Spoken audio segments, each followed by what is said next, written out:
This is Viva Podcast. Thank you for joining in our morning daily devotion.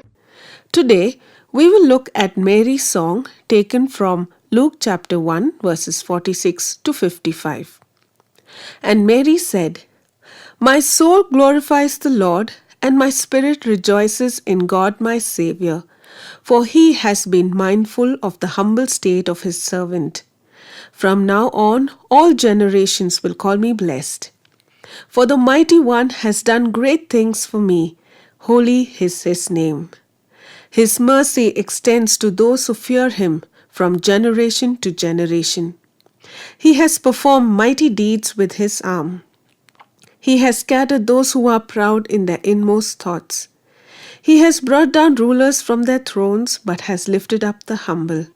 He has filled the hungry with good things, but has sent the rich away empty. He has helped his servant Israel, remembering to be merciful to Abraham and his descendants forever, just as he promised our ancestors."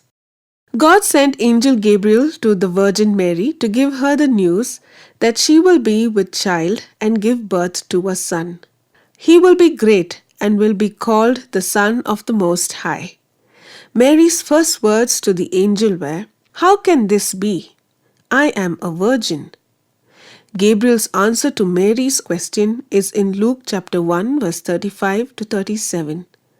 "The Holy Spirit will come upon you. Your child will be holy, the Son of God." Mary's answer is in Luke chapter 1, verse 38. "Behold, I am the handmaid of the Lord. Let it be to me according to your word." In Luke chapter 1, verse 46 to 55, we find Mary's song tradition has entitled it the Magnificat, or the glorification of what God has done. First, we can learn a very important principle of worship. In Mary's song of worship, there are references to Old Testament scriptures. Mary was very familiar with God's word. She was a student of it.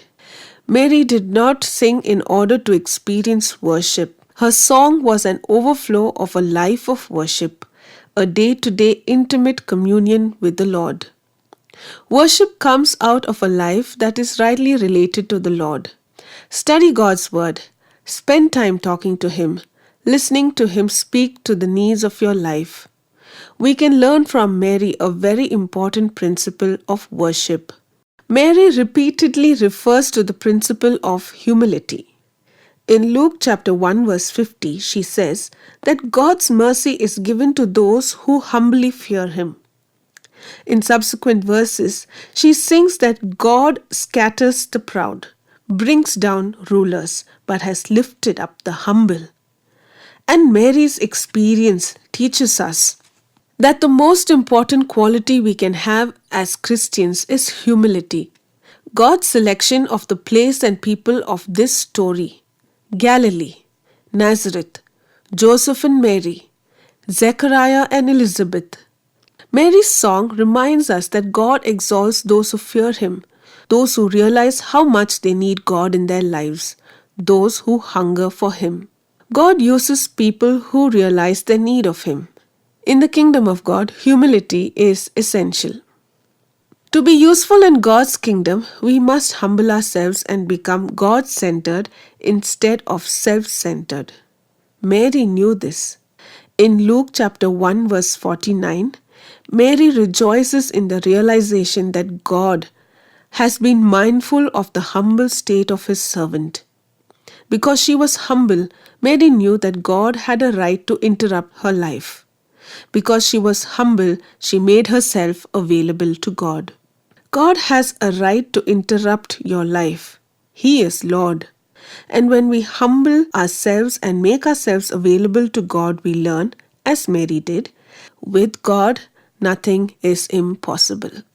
For more details, please contact 916364252164 or email us to info@fibaonline.org.